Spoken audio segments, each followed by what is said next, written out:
Yashodanandana Vrajajanaranjana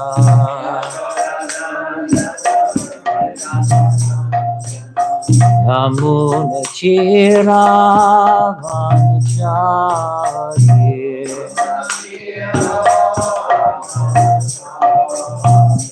Jai Radha Madhava Kunja Vihari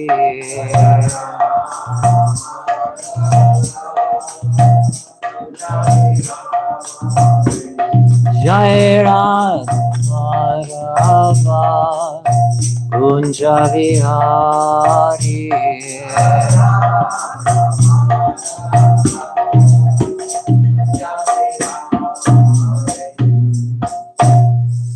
Jai Vishwabhadram Hamsapuri Radhikacharya Ashtara Srimad Divine Grace Sri Bhaktivedanta Swami Prabhupada Ki Grantaraj Srimad Bhagavatam Ki Sambhavetha Bhaktivinoda Ki. All glories to the assembled devotees. All glories to Sri Guru and Sri Gauranga.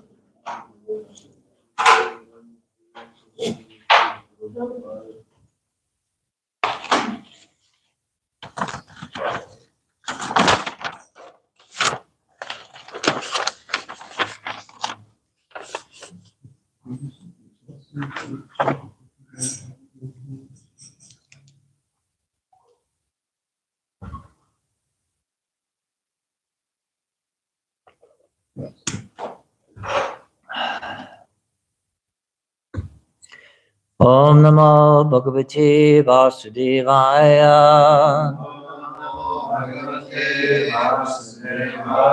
Om Namo Bhagavate Vasudevaya.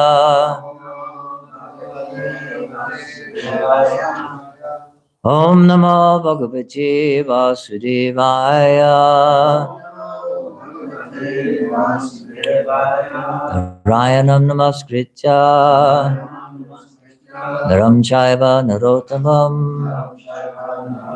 Devim Saraswatim Vyasam Tato Jayam Udirayet.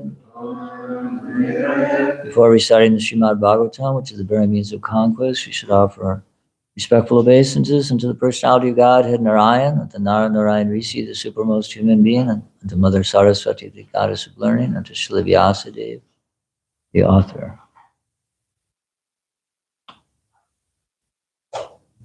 Srimad Bhagavatam, 4th Canto, Chapter 27, Attack by Chandavega on the city of Puranjana. Translations and purport by His Divine Grace, A.C. Bhaktivedanta Swami Prabhupada. Text number 6. Tasyam ajanayat putran Puranjanyam Puranjana Shatan Chekadusha Virat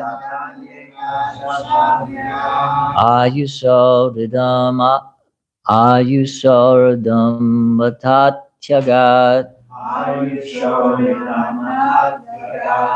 Tosyama Janayat Putran Puranjanyam Puranjana Shatanje Kadasha Virat Ayusordam Matantyagat Tasyama Janayat Putran Puranjanyam Puranjana Shatanje Kadasha Virat Ayusordam Atantyagat.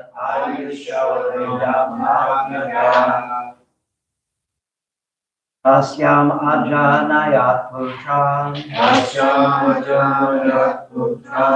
Puranjanyam Puranjanaha Puranjanyam Puranjanaha Shatanye Kadashavira Shatanye Kadashavira Ayushoridam Atatyaga Ayishwaram Tatyaga Asham Arjana Putran Tashyam Ajana Putram Puranjanyam Puranjanaha Puranjanyam Puranjanaha Shatani Kadashaviran Shatanye Kadashavira Ayushordam Atatyagat Ayishwaram Tatyaga Esyamanyanaya Putran Tashyam Ajana Putram Puranjanyam Puranjana Puranjanyam Puranjanaha Shatani Kadashaviran Shatanye Kadashavira Ayushordam Atatyagat Ayishwaram Tatyaga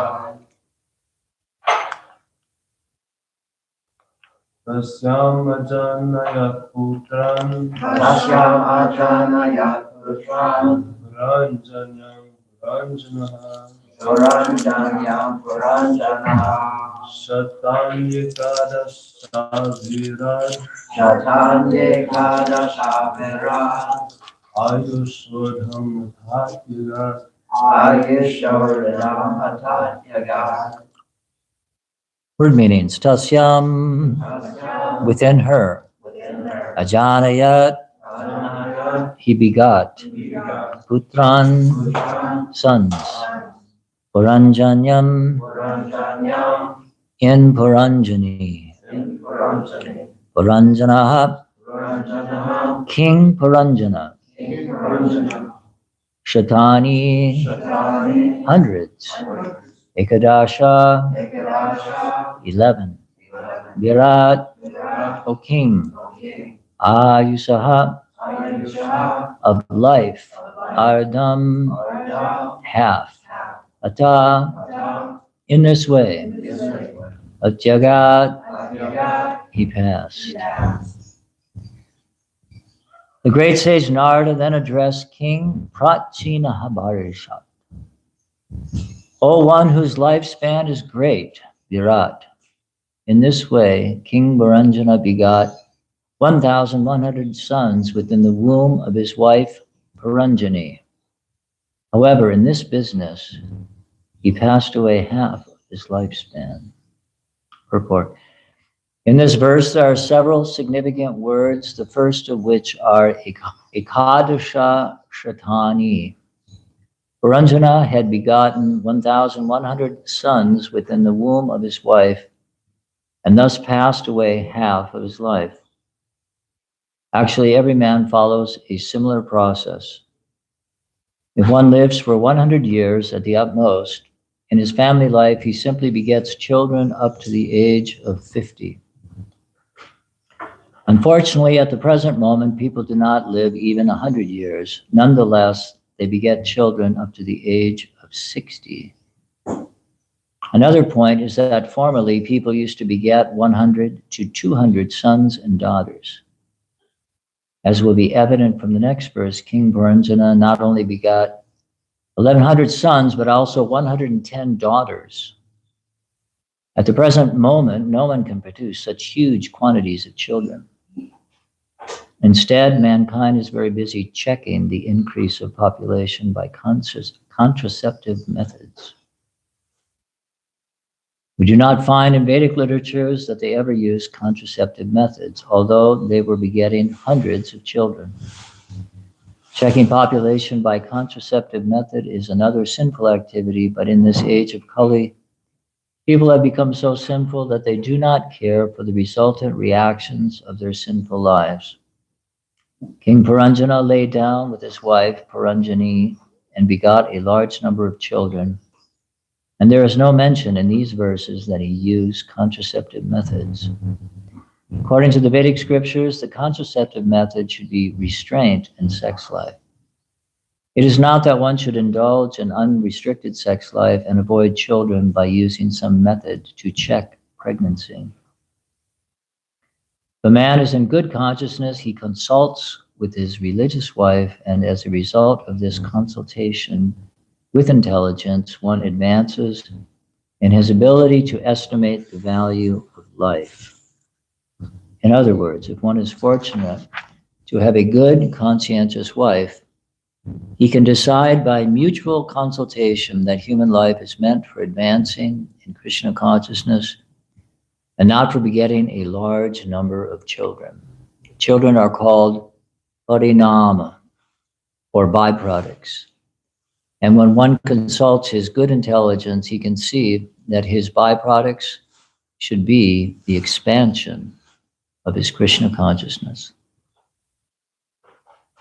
Om Jnana Timirandasya Gnanjana Shalakaya Chakshurun Militam Jena Tasmai Sri Gurave Namaha Sri Chaitanya Manobishtam Stapitam Jena Bhutale Svayam Rupa Kadamayam Dati Swapatandikam Vandeham Sri Guru Sri Yuta Padakamalam Sri Gurum Vaishnavamscha Sri Rupam Sagrajatam Sahagana Raghunathan Vitam Tam Sajivam Sadvaitam Savadutam Parijana Sahitam Krishna Chaitanya Devam Sri Radha Krishna Padam Sahagana Lalita Sri Visakan Vitamscha He Krishna Karuna Sindhu Dinabandhu Jagatpate Gopesha Gopika Kanta Radha Kanta Namostute Tapta Kanchana Gaurange Radhe Vrindavaneshware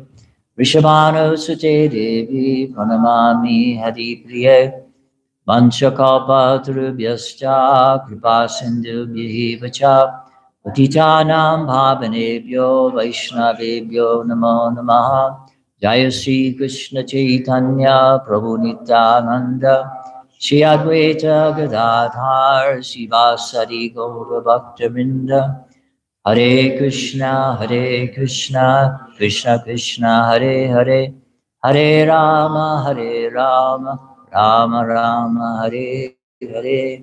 I was just listening to Prabhupada on Sunday in Los Angeles. They play a Prabhupada lecture for the Bhagavatam class, and it was the section dealing with the Jamil, and as an 85-year-old man had begot his child Narayan, and at the time of his death, he was 88 years old. And Prabhupada went on to a very similar theme as in this purport about being distracted from one's real purpose in life. We've talked a lot about the pitfalls of householder life and getting entangled in illicit sex life. So since it's been a theme for quite a while now, I'm not going to reiterate that. So, it's in the Bhagavad Gita, there's a purport where Prabhupada describes sex life as being the Maituna Agara, the shackles of sex life. So I think we've all sufficiently been beat over the head with this subject matter. It's important to hear it again and again and again, but I wanted to focus more on the last sentence of the purport. Children are called parinama, or byproducts, and when one consults his good intelligence, he can see that his byproduct should be the expansion of his Krishna consciousness. So this word parinama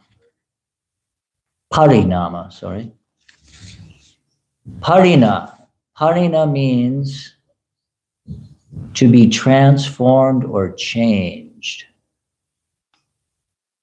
to happen or result, to grow old or be advanced in age. You see, this is what children are called parinama. And the ama part of that word, anyone know about Ayurvedic? Ama is the undigested food that pollutes your body. So ama means unripe or uncooked, raw, or immature. So parinama, you've got this transformation and then an immature, you put them together. So that's the idea of a child, is that they have to mature, they have to grow up. So, but this transformation, in the Brahma Samhita, there's a transformation. Anyone know what the transformation from Govinda transforms milk into yogurt? Anyone know that verse? Kshiram jata dadibikara vishesha yoga sanjayate nahitata yasham bhutam apitata samabhakti karja govindamadi purusham tamaham bhajami. So the word bikara means transformation. So milk is transformed into yogurt by the action of some acid. So another word meaning transformation. So in the second canto of the Bhagavatam, there's a chapter 3 called Pure Devotional Service, the change in heart. So that's what I wanted to kind of speak about, that of course, Paranjana he's bewildered, he's entangled, but what is impelling us to remain entangled?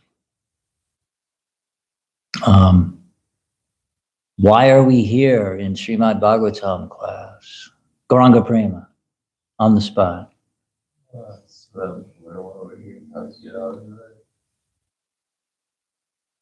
the, the verse, Nasta praise babadreshu, nityam bhagavata seva. Okay, by regular attendance in classes on the Srimad Bhagavatam and rendering service to the pure devotee, all that is troublesome to the heart, almost completely destroyed. So without clearing out the material desires of which Paranjana is addicted to, and his wife is compared to the good intelligence. So I try to blend these things together about intelligence and purifying. And the whole point of not the whole point, but the most important aspect of devotional service is hearing.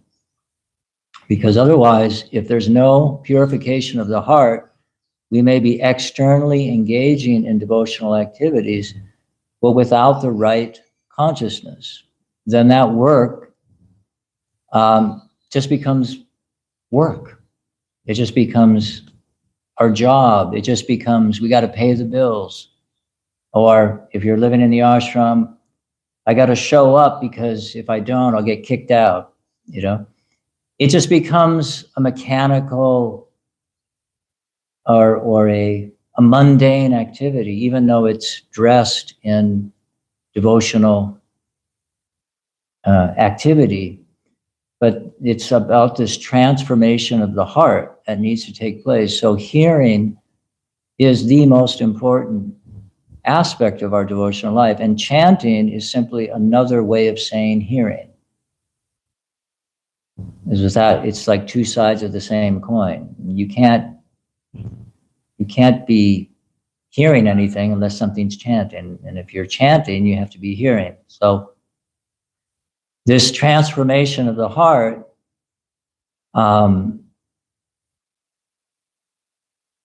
Rupa Goswami in the Nectar of Devotion, I just started reading the Nectar of Devotion again. So amazing. Like sometimes you think, oh yeah, I've read, that's just basics, Nectar of Devotion. And I haven't read it for quite a while. And it's so amazing. It's just like the Hare Krishna mantra. Is that basic? No, everything is there within the holy name. The name, fame, form, quality, pastime, everything is there within the whole names. And Prabhupada, Shruti Kirti Prabhu, he describes often when he gives his Prabhupada Katha, he loves to tell the story when Prabhupada is reading his own books. And Prabhupada is so enthralled reading his own books. And he said, and in the course of Shrutikirti's travels with Prabhupada, there were like a number of different occasions Prabhupada was reading, once the Nectar of Devotion, once the Krishna book, once the Bhagavad Gita, and Prabhupada was saying, this one book, if you just read this one book, you can become perfect. And then he even went down to, just one page. You just read one page. Not even one page, just one line. And then he brought all the way down. One word. One word. It's so, it's Krishna in a nutshell. It's in a seed, this transcendental sound vibration. So, Vaisheshika Prabhu, he said, there are 4 words that can really stunt your progress in Krishna consciousness. I already know this. I've heard this before, but have we really heard it? Have we realized it? Has it gone deep? Has it stirred up the anarthas in the heart? And have we pulled the anarthas out? So this is this change of heart, this transformation that needs to take place so that we don't become just following the rules and regulations just for the sake of following them.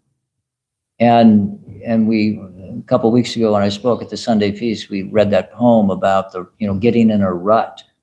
It was about this metaphor of somebody walking down a sidewalk and falling into a hole again and again and again, and maybe I should take a different path.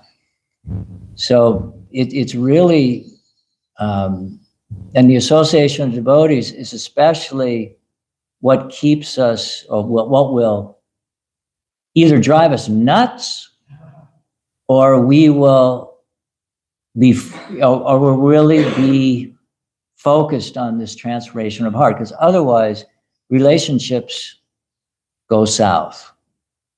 If there's not a purification of the heart, if we're not seeing every living entity as part and parcel of Krishna, then we'll just like we have envy towards Krishna. Krishna in the Gita, he says, Icha dvesa svamutena dvanvamohina bharata. That all living beings are born into delusion, bewildered by dualities, arisen from desire and hate. The desires, we want to be Krishna, we want to be the enjoyer, and the hate is that envy of Krishna. We're resentful that Krishna is in that position. And because everyone is a part and parcel of Krishna, without this purification of heart, and eventually we'll just become inimical towards one another. Because if that envy isn't being purified, and in the second shloka of the Bhagavatam, nirmatsaranam satam, that Vyasadeva says that the Bhagavatam, it completely rejects all materialistic religion, and it's only understood by one who is nirmatsaraya, someone who's free from envy. And Bhakti True Maharaj, he was given a talk, and we were discussing about the 6 enemies, kama, krodha, lobha, moha, mada, and matsarya. So he said all the previous 5 are all contained within matsarya, envy. If you become free from envy, then you'll be free from kama, krodha, lobha, moha, mada. It's all, envy is sort of like, the original sin, if you will. So, or that hatred, sometimes an archaic definition of envy is hate. So it's amazing how like people, they fall in love and, oh, you're my soulmate, you're the one. And then, 3 years later, I can't stand you. I'm taking you to court. I'm going to, sue you for everything you're worth. It's without the heart being purified. So again, without this focus on hearing, it's this association with Krishna. I asked Vaisheshika Prabhu once, what's the secret, to getting, or in studying Prabhupada's books? And he says, read for association, not to acquire knowledge. And I always thought that was significant because, we think sometimes like, I mean, of course, Prabhupada, he wanted us to study, but what is the motive? We're not approaching the Shastra to get something. We're associating with Krishna and his pure devotees in this literary form. The what's that verse? Bhattacharya Swami, he always used to chant it in San Diego. The Bhagavad Purana is as brilliant as the sun. How's it? Krishna svadama bhagate dharma gina devisaha kalonasta dishamesha purnanarko nodita. Bhagavad is as brilliant as the sun, is arisen just after the departure of Lord Krishna to his own abode, accompanied by knowledge, religion, etc. Persons who have lost their vision due to the dense darkness of the age of Kali. So we have light from this Purana. So Prabhupada was mentioning in the purport about, the sinful activities, the contraceptive method, like people, there's so much ignorance. There's not even a concept that this is unhealthy. The whole propaganda is go for it as much as you can, enjoy, get those fancy clothes, get the nice makeup, pump it up, pump up your body, go to the gym, enjoy sex. And because we don't want to deal with the consequences of sex, and we have all these murderous things, abortion is practically just a contraceptive method these days. So, but, we're not, and, we don't want to just, what do you call it? Beat down everybody. It's the age of Kali. It's so densely dark. And Chaitanya Mahaprabhu coming, Bande, what is it? Bande Shri Krishna Chaitanya, Nityananda Sahotira, Lord Chaitanya, Lord Nityananda, just like the sun and the moon, they've arisen simultaneously on the horizon of Gauda to dissipate the darkness. So these things are, we hear this so regularly that we just kind of take it for granted, like these basic truths. But for so many people, it just doesn't register. That Rupa Goswami describes that, the first symptom of pure devotional service is relief from material distress. And in the Nectar of Devotion, there's a description of all this material distress. It's due to sinful activity, but people don't even think, don't give me some hang up, lay some guilt trip on me, sin. But it's actually, it's the cause of all our suffering, and there's a cycle of sin. There's the bija, there's the seed, and then there's the immature stage, and then the mature stage. There's all these different, it's just this cycle of, but it's all steeped in ignorance. It's all based on ignorance. So the emphasis that Prabhupada gave was here, get knowledge, get sane. People are insane. And we were insane before we heard from Prabhupada and his representatives, literally, running off the edge of a cliff, and when we go out on book distribution, there was always this, it was great. You'd wake up in the morning, like, I got to save the world. It's like, Lord Chaitanya, please give, I got to chant my rounds intensely because I got to go out there and save and then we'd be running around the parking lots, and there'd be, if the parking lot wasn't really busy and there's somebody way on the other end, you'd have to dash over to catch him. And there was always this, not always, but we used to think there's a cliff there and they're running off the cliff. I have to run and save them, And it was a wonderful, just to get out of your self-centeredness, to go out and try to help people, become free from their ignorance. One time I was at the San Diego airport. I've told you this maybe before, but it's sort of like, on my, when music groups have their greatest hits, they have all these albums, but then they have an album, the greatest hits. So this is what Sankirtan greatest hits.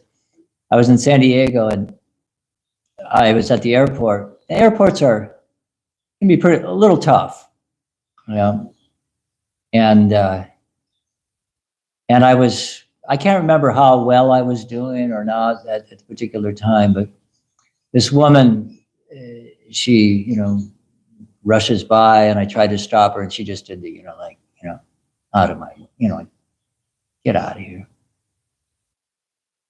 And then like she walked about 10 feet, and then she just stopped dead in her tracks. And she turned around and she walked back to me and she said, "Who are you?" And I just was like, well, we're monks. We're just trying to, distribute knowledge to, suffering humanity. I can't remember what I said. Something, it was a real straightforward, answer. And right there on the terminal, she started crying and she embraced me. She says, "I'm so sorry. I never knew. I've lived across the street from you people for 15 years, and I never knew." She lived on Grand Avenue, right across the street from the temple. She's looking across the street at the devotees, thinking, these useless people, we know the power of Chaitanya Mahaprabhu. It was like this bubble just descended. Like we're in the airport there, all the motor passion, the airport. And it was suddenly like Lord Chaitanya, just like this bubble descended. And I was just like, I got kind of overwhelmed, by the experience that this woman, you could just see this was a transformation, like on the spot. She was very inimical towards the devotees. And somehow or other, Lord Chaitanya just like, nah, come on back. Come back. And right there, and so these magical experiences, some people call them holy moments. Without these holy moments, Krishna consciousness becomes a little routine. We start to think that, it's just pious life. It's good. We're clean, we're happy, we're, just pious life. But without these holy moments, like these profound experiences of Chaitanya Mahaprabhu transforming not only our heart, but other hearts, those types of experiences, that's the magic. And that's why going out and distributing Krishna consciousness is so important, especially in our early formative stages of devotional life, because you get these profound experiences when you kind of stick your neck out on the line. And you get these experiences that not only, you see someone being transformed, and you're being transformed by that mercy of Chaitanya Mahaprabhu. There's a verse, Sarvabhauma Shataka, Sarvabhauma Bhattacharya says, Sri Gaurasundar is bestowing without discrimination the nectar of the holy name of Krishna. That nectar destroys the enemies of the living entities who are tormented by Kali. People are tormented. And we have the medicine. We have the nectar of the holy name. How else does it go?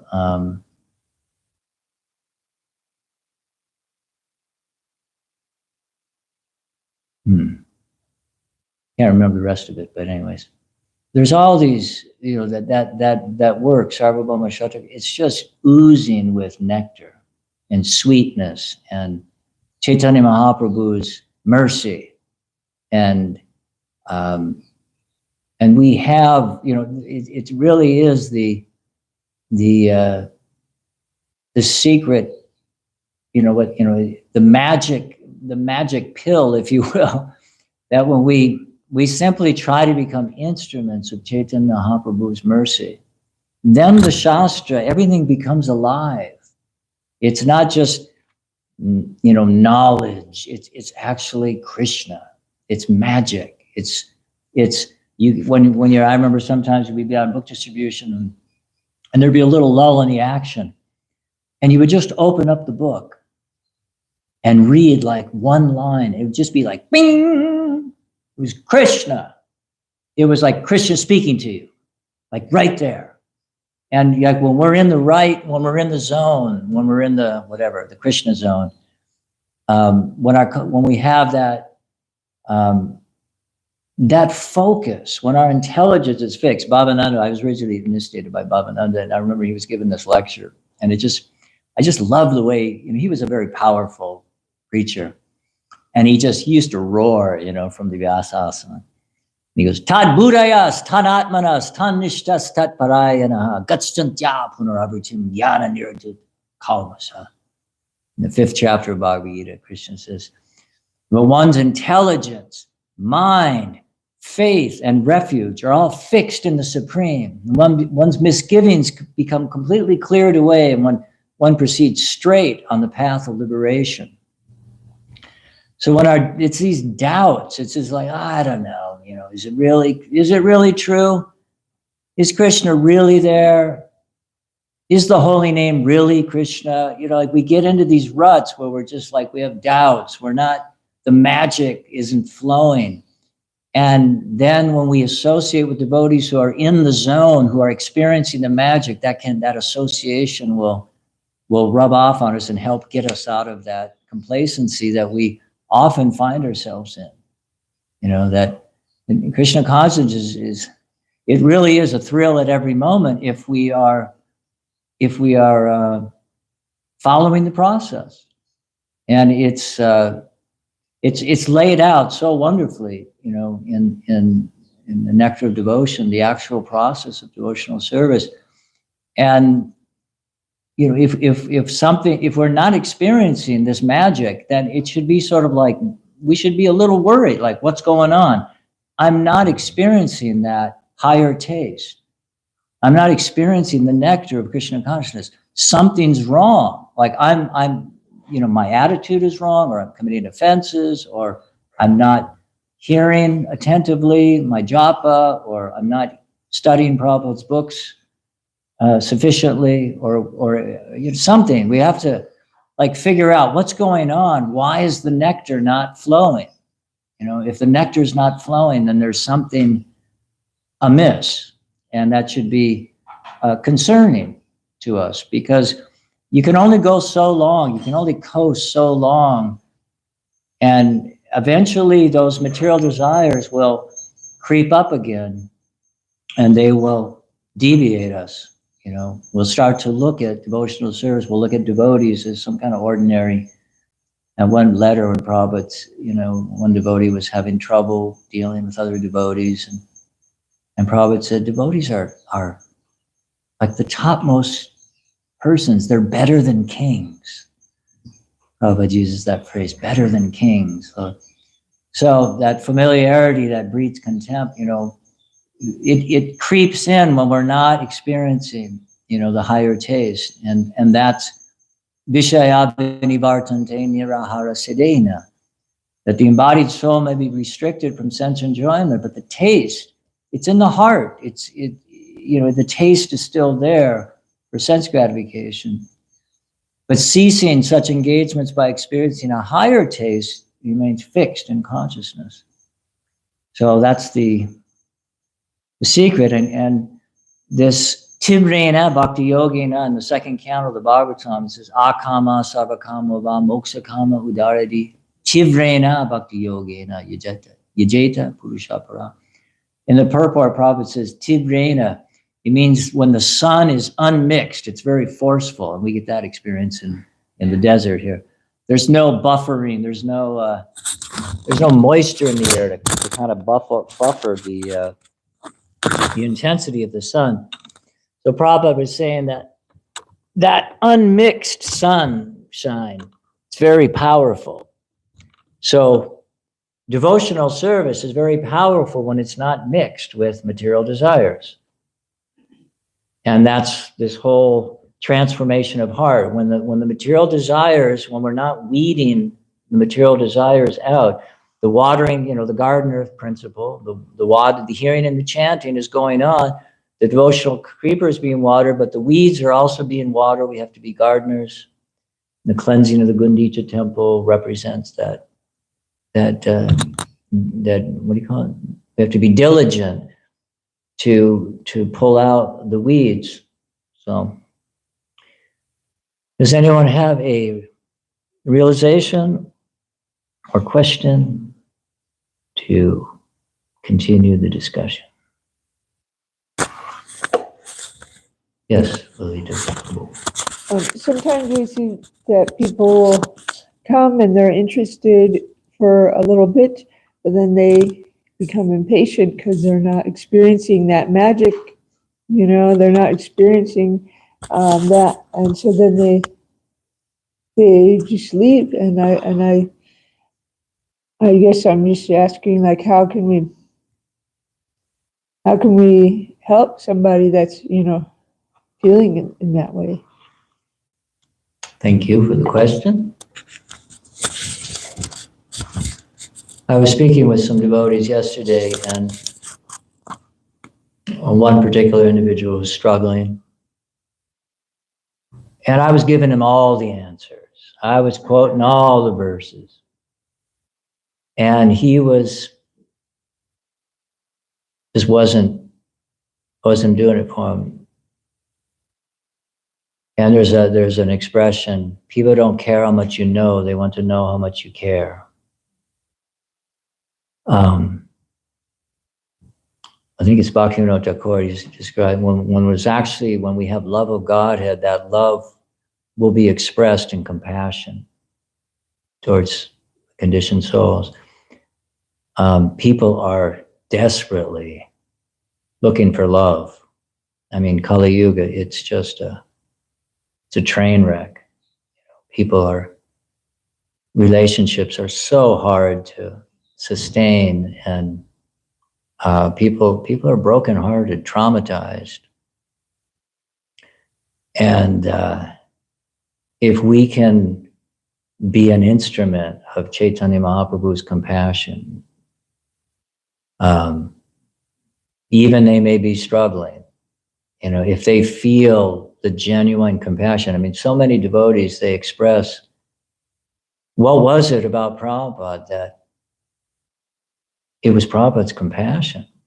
He said, this person cares about me like nobody else I've ever experienced, So we may not be on, an exalted level of pure Krishna consciousness, but if we simply pray to be an instrument of the parampara,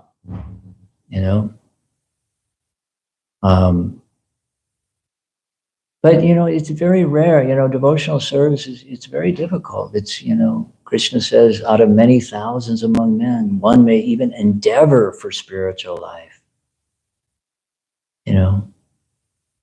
and you take many thousands of them, hardly one will know me. I was reading the preface of Bhagavad Gita. Prabhupada was describing, why he was presenting Bhagavad Gita as it is.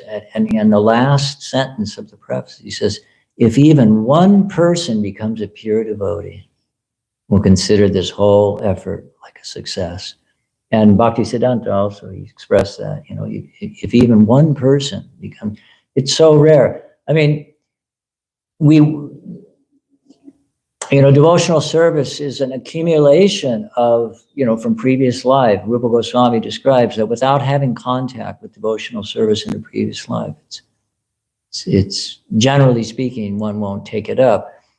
And then Rupa Goswami, Prabhupada says that, and even if there wasn't that, if you have the association of a pure devotee, then it's like Prabhupada said, I've created your good fortune, So, does that help? Compassion, it's this change of heart, that when our hearts are soft, we can, there was that one movie, what was it called? It's a Wonderful Life. And, the whatever name, James Stewart, he didn't realize the impact that he had on people. And we don't know, how much we're actually impacting people. And it was a Jayananda, Johnny Ananda. So many people were touched by Johnny Ananda. People who never took up, seriously maybe the process of devotional service, but they had some appreciation for the devotee. So if we can just somehow or other, induce people just to appreciate something about Krishna consciousness, that will be in their eternal spiritual bank account. And even if they can't take up, even if they're, we are just so fortunate to be on the path. And it's a very precarious, in Kali Yuga, it's just very precarious, trying to stay fixed in Krishna consciousness. You really have to be serious. This is serious business, You can't be like a casual bhakti yogi. Tasmat ekena manasa. You have to be fixed in the goal of going back to Godhead, developing Krishna prema. You really, and that's where these material desires, we got to pull the weeds out. Otherwise, the casualties are many. And even devotees who had personal association with Prabhupada, and so often we're preoccupied with who's a qualified guru, who's a qualified disciple. That should be the more important question, is instead of, measuring who's this and who's that, just, we should be more concerned about, am I qualified to be a disciple? And that requires seriousness. It requires sobriety. And, I've been, stumbling around for 45 years. And it's just like, now I just feel I'm just starting to get it. It's like, oh yeah, I'm going to leave this body relatively soon. I need to get serious about devotional service.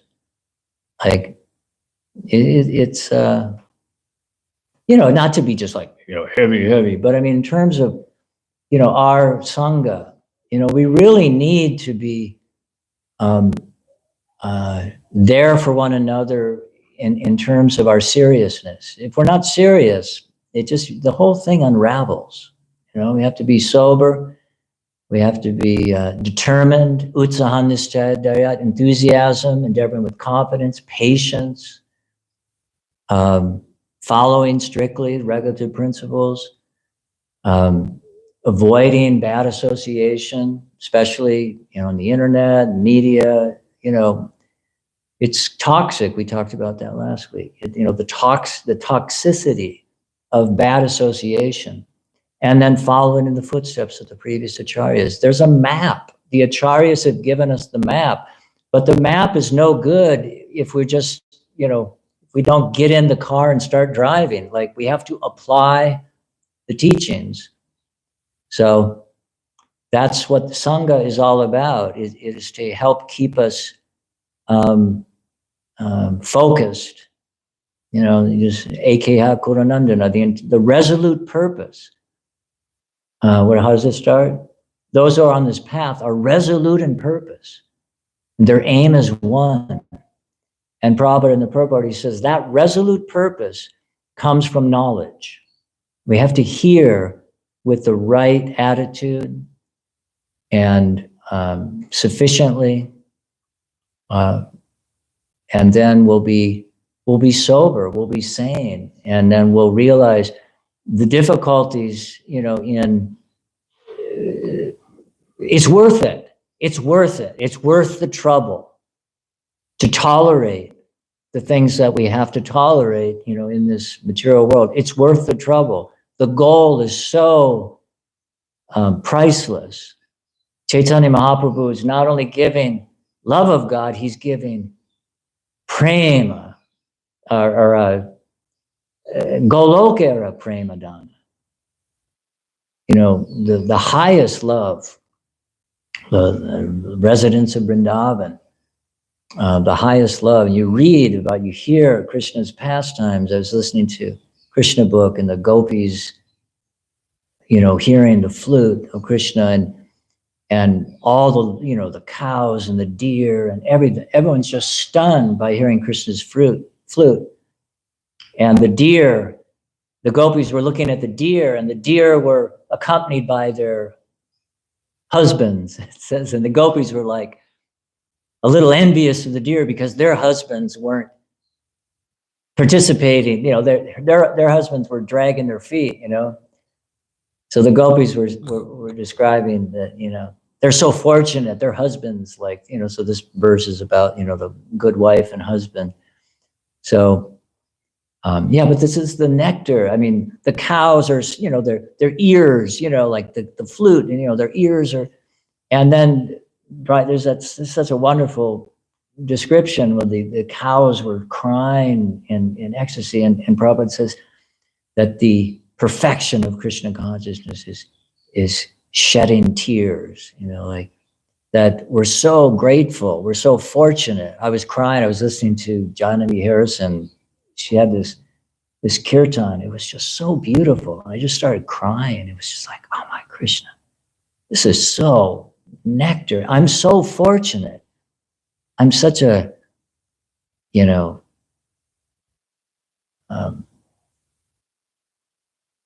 I can't find my way out of a paper bag. I'm so fortunate that I have the association of you all. You render some service in this way. So, all right. Grantaraj Srimad Bhagavatam ki. Vanchakalpa Tarubhishta Kripa Sindhubhye Vacha Patitanam Bhavanebhyo Vaishnavebhyo Namo Namaha.